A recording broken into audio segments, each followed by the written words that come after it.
നമ്മൾ റീപ്രൊഡക്ഷൻ്റെ ഫസ്റ്റ് ലെക്ചറിൽ പറഞ്ഞു ഒരു സ്പീഷീസിലുള്ള ജീവിവർഗങ്ങളുടെ നിലനിൽപ്പിന് അല്ലെങ്കിൽ അവരുടെ സർവൈവലിന് അത്യാവശ്യമുള്ള ഒരു പ്രോസസ്സാണ് റീപ്രൊഡക്ഷൻ.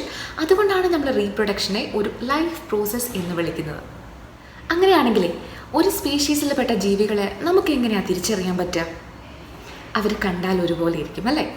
അപ്പോൾ നമ്മളുടെ ക്വസ്റ്റ്യൻ ഇതാണ്: റീപ്രൊഡക്ഷനിൽ ഉണ്ടാകുന്ന ഓസ്പ്രിങ്സ് അല്ലെങ്കിൽ പുതിയ ഇൻഡിവിജ്വൽ ഓർഗാനിസംസ് അവരുടെ എല്ലാ രീതിയിലും പേരൻസിനോട് സിമിലർ ആയിരിക്കുമോ, അതായത് ഐഡൻറ്റിക്കൽ ആയിരിക്കുമോ? നമുക്ക് നോക്കാം.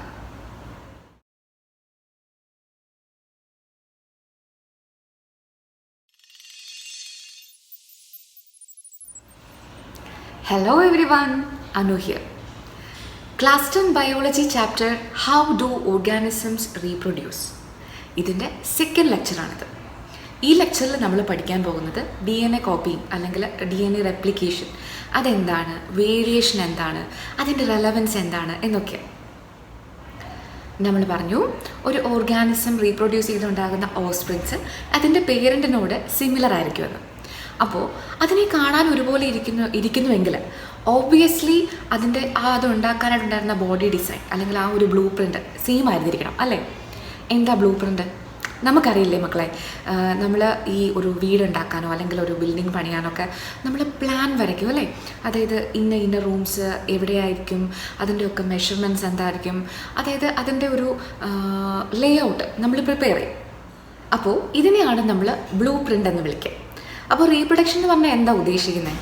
ഈ ബ്ലൂ പ്രിൻ്റ് അനുസരിച്ച് സിമിലർ ആയിട്ടുള്ള ഒരു കോപ്പി ഉണ്ടാക്കുക ഓർഗാനിസത്തിൻ്റെ. ഈ DNA കോപ്പിയിങ് അല്ലെങ്കിൽ DNA റെപ്ലിക്കേഷന് വേണ്ടിയിട്ടുള്ള ഇൻഫർമേഷൻ സോഴ്സ് എന്ന് പറയുന്നത് നമ്മൾ നേരത്തെ പഠിച്ചിട്ടുണ്ട്, സെൽ ഓർഗനൽസ് അല്ലേ? അതിൽ ന്യൂക്ലിയസിനകത്തിരിക്കുന്ന ക്രോമസോംസിലെ DNA. ഇവരാണ് ഒരു പേരൻറ്റിൽ നിന്ന് അവരുടെ ഓസ്പ്രിങ്സിലേക്ക് ഏതൊക്കെ ഫീച്ചേഴ്സ് ട്രാൻസ്ഫർ ചെയ്യണം എന്നതിനെ ഡിസൈഡ് ചെയ്യുന്ന ഇൻഫർമേഷൻ സോഴ്സായിട്ട് വർക്ക് ചെയ്യുക. അതായത് ഡിയോക്സി റൈബോ ന്യൂക്ലിക് ആസിഡ് DNA. അതായത് ബ്ലൂ പ്രിൻ്റ് മേക്കിങ്ങിന് വേണ്ടിയിട്ടുള്ള നമ്മളുടെ ബോഡി ഡിസൈനിന് വേണ്ടിയിട്ടുള്ള നമ്മളുടെ ഇൻഫർമേഷൻ സോഴ്സ് എന്ന് പറയുന്നത് നമ്മളുടെ DNA ആണ്. അപ്പോൾ റീപ്രൊഡക്ഷനിലെ ബേസിക് ഇവൻ്റ് എന്താണ്? It is nothing but the creation of a DNA copy. അപ്പോൾ ഒരു DNA കോപ്പിക്ക് മാത്രമായിട്ട് സസ്റ്റെയിൻ ചെയ്യാൻ പറ്റില്ല. അപ്പോൾ അത് സെപ്പറേറ്റ് ചെയ്ത് പോകുമ്പോൾ എൻറ്റയർ സെല്ലുലർ അപ്പാരറ്റസിൻ്റെ ഒരു കോപ്പിയും കൂടെ ഉണ്ടാവേണ്ടതുണ്ട്. ഒരു DNA റെപ്ലിക്കേറ്റ് ചെയ്ത് സെപ്പറേറ്റ് ചെയ്തിട്ട് പോകുമ്പോൾ അതിന് സ്വന്തമായിട്ടുള്ള സെല്ലുലർ അപ്പാരറ്റസും കൂടെ ഉണ്ടാവും. അപ്പോൾ ഒരു സെൽ ഡിവിഷൻ കഴിയുമ്പോൾ പുതിയതായിട്ട് 2 സെൽസ് ഉണ്ടാവും. അപ്പോൾ നമ്മൾ പറഞ്ഞു DNA കോപ്പിംഗ് എന്ന് പറഞ്ഞു കഴിഞ്ഞാൽ ചില ബയോകെമിക്കൽ ആക്ഷൻസ് ആണെന്ന് കേട്ടോ. അപ്പോൾ ഒരിക്കലും ഒരു ബയോകെമിക്കൽ ആക്ഷനും 100% റിലയബിൾ അല്ല. അപ്പോൾ എന്ത് സംഭവിക്കുന്നോ, എങ്ങനെയൊക്കെ വന്നാലും ചെറിയ ചെറിയ മൈന്യൂട്ടായിട്ടുള്ള ഡിഫറൻസസ്, അതായത് വേരിയേഷൻസ് ഈ പറയുന്ന DNA കോപ്പിങ്ങിലുണ്ടാവും. അപ്പോൾ എന്താണെന്ന് വെച്ച് കഴിഞ്ഞാൽ നമ്മളുടെ പേരൻറ്റിനോട് എക്സാക്ട്ലി ഐഡൻറ്റിക്കൽ ആയിരിക്കത്തില്ല നമ്മളുടെ പുതിയ ഡോട്ടർ സെല്ല് അല്ലെങ്കിൽ ഓസ്പ്രിങ്.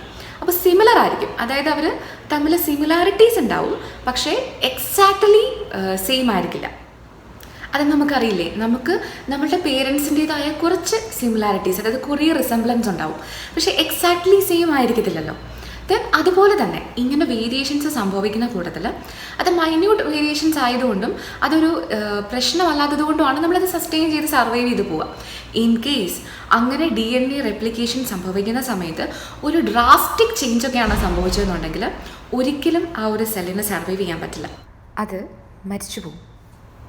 ഇങ്ങനെ റീപ്രൊഡക്ഷൻ്റെ സമയത്ത് DNA കോപ്പിങ്ങിൽ ഉണ്ടാവുന്ന വേരിയേഷൻസിനുള്ള ആ ഒരു ടെൻഡൻസിയാണ് നമ്മളുടെ ഇവല്യൂഷൻ്റെ തന്നെ ആധാരം അല്ലെങ്കിൽ അതിൻ്റെ അടിസ്ഥാന ശില എന്ന് പറയുന്നത്. അങ്ങനെയാണെങ്കിൽ എന്തായിരിക്കും ഈ വേരിയേഷൻ എന്ന് പറയുന്ന ആ ഒരു ഫിനോമിനൻ്റെ റെലവൻസ്? വേരിയേഷൻ്റെ ഇമ്പോർട്ടൻസ് നമുക്കൊരു എക്സാമ്പിളിൻ്റെ സഹായത്തോടെ മനസ്സിലാക്കാൻ ശ്രമിക്കാം. ഒരു കുളം നമുക്ക് സങ്കല്പിക്കാം. അതിൽ നമുക്ക് ഒരുപാട് അക്വാട്ടിക് ആനിമൽസ് ഉണ്ടാവും. നമുക്കതിനകത്ത് ഏറ്റവും ലോവർ ലെവൽ ഒരു കുറച്ച് സെറ്റ് ഓഫ് ബാക്ടീരിയാസ് അതിലുണ്ടെന്ന് നമുക്ക് സങ്കല്പിക്കാം. അപ്പോൾ ഈ അക്വാട്ടിക് ആനിമൽസ് ഏതും ആയിക്കോട്ടെ, അതിന് ഒരു ആക്യുറേറ്റ് ടെമ്പറേച്ചർ റേഞ്ച് ഉണ്ടാവും അവരുടെ സർവൈവലിന്, അവർക്ക് ഒപ്റ്റിമം ആയിട്ടുള്ള ലെവൽ. അപ്പോൾ ഈ ബാക്ടീരിയാസിന് ഒരു ഒപ്റ്റിമം ടെമ്പറേച്ചർ ലെവൽ ഉണ്ടെന്നും കൂടെ നമുക്ക് സങ്കല്പിക്കാം. അപ്പോൾ നമുക്കറിയാം നമ്മുടെ ഇന്നത്തെ ഒരു കാലഘട്ടത്തിൽ ഈ ഗ്ലോബൽ വാർമിങ്ങിൻ്റെ ഒക്കെ ഫലമായിട്ട് നമ്മുടെ ടെമ്പറേച്ചർ ലെവലൊക്കെ ഇങ്ങനെ ഡ്രാസ്റ്റിക്കായിട്ട് വേരി ചെയ്തുകൊണ്ടിരിക്കുകയാണ്. അപ്പോൾ ആ ഒരു കുളത്തിലെ വാട്ടറിൻ്റെ ടെമ്പറേച്ചർ ലെവൽ ക്രമാതീതമായിട്ട് ഉയരുകയാണ്. അപ്പോൾ നമുക്കറിയാം ഈ പർട്ടിക്കുലർ സെറ്റ് ഓഫ് ബാക്ടീരിയാസിന് ആ ഒരു ടോളറേറ്റ് ചെയ്യാൻ പറ്റുന്ന ടെമ്പറേച്ചർ ലെവലിനെക്കാട്ടിലും ഈ വെള്ളത്തിൻ്റെ ടെമ്പറേച്ചർ ലെവൽ കൂടിപ്പോയി കഴിഞ്ഞ് കഴിഞ്ഞാൽ അവർക്ക് ജീവിക്കാൻ പറ്റില്ല. അപ്പോൾ ഇവിടെയാണ് നമ്മൾ വേരിയേഷൻ്റെ ഇമ്പോർട്ടൻസ് നോക്കുക. അപ്പോൾ ഇതിനകത്ത് ഒരു സെറ്റ് ഓഫ് ബാക്ടീരിയാസ് ഉണ്ടെന്ന് വിചാരിക്കുക. ഇതുപോലെ റീപ്രൊഡക്ഷൻ്റെ സമയത്തുള്ള DNA റെപ്ലിക്കേഷനിൽ അവർക്ക് വന്ന ഒരു വേരിയേഷനാണ് they can withstand high temperature. അങ്ങനെയാണെങ്കിൽ എന്ത് സംഭവിക്കും? ഈ ഗ്ലോബൽ വാർമിങ്ങിൻ്റെ ഫലമായിട്ടുണ്ടാകുന്ന ടെമ്പറേച്ചർ ചേഞ്ച് കൊണ്ട്, ഈ ടെമ്പറേച്ചർ കൂടിയത് കൊണ്ട് ബാക്കിയുള്ള ബാക്ടീരിയാസ് ഒക്കെ ചത്തുപോകും. പക്ഷേ അതിനോട് ആ ഒരു വേരിയേഷൻ സപ്പോർട്ടിംഗ് ആയിട്ടുള്ള ബാക്ടീരിയാസ് മാത്രം നിലനിൽക്കും. ആൻഡ് അഗെയിൻ അവർ വീണ്ടും റീപ്രൊഡ്യൂസ് ചെയ്ത് അവരുടെ ജനറേഷൻ ഇങ്ങനെ കണ്ടിന്യൂ ചെയ്തു പോകും. അപ്പോൾ ഈ ഒരു എക്സാമ്പിളിൽ വേരിയേഷൻ്റെ റെലവൻസ് എന്താണ്? Variation is useful at the time of A drastic change in the ecosystem. അതായത് പെട്ടെന്നുണ്ടാകുന്ന ഒരു വലിയ ചേഞ്ച്, നമ്മളുടെ ആവാസ വ്യവസ്ഥയിൽ ഉണ്ടാകുന്ന ചേഞ്ച്, അങ്ങനെയുള്ള അവസരങ്ങളിൽ ഒരു സ്പീഷീസിൻ്റെ സർവൈവലിനെ തന്നെ ഡിറ്റർമൈൻ ചെയ്യുന്നത് ഈ വേരിയേഷനാണ്.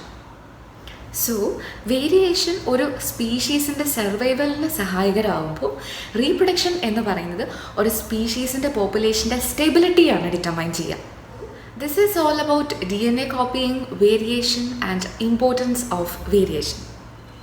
നിങ്ങൾക്ക് ഈ വീഡിയോ ഇഷ്ടമായാൽ നിങ്ങൾ ലൈക്ക് ചെയ്യാനും നിങ്ങളുടെ ഫ്രണ്ട്സുമായിട്ട് ഷെയർ ചെയ്യാനായിട്ട് ഒന്നും മറക്കരുത്. ഇതുവരെ നിങ്ങളിത് സബ്സ്ക്രൈബ് ചെയ്തിട്ടില്ല എന്നുണ്ടെങ്കിൽ ദയവ് ചെയ്ത് ഈ ചാനൽ നിങ്ങൾ സബ്സ്ക്രൈബ് ചെയ്യണം. അതുപോലെ തന്നെ വീണ്ടും വേറൊരു വീഡിയോയിൽ നമുക്ക് കാണാം. Thank you for your time. Have A good day.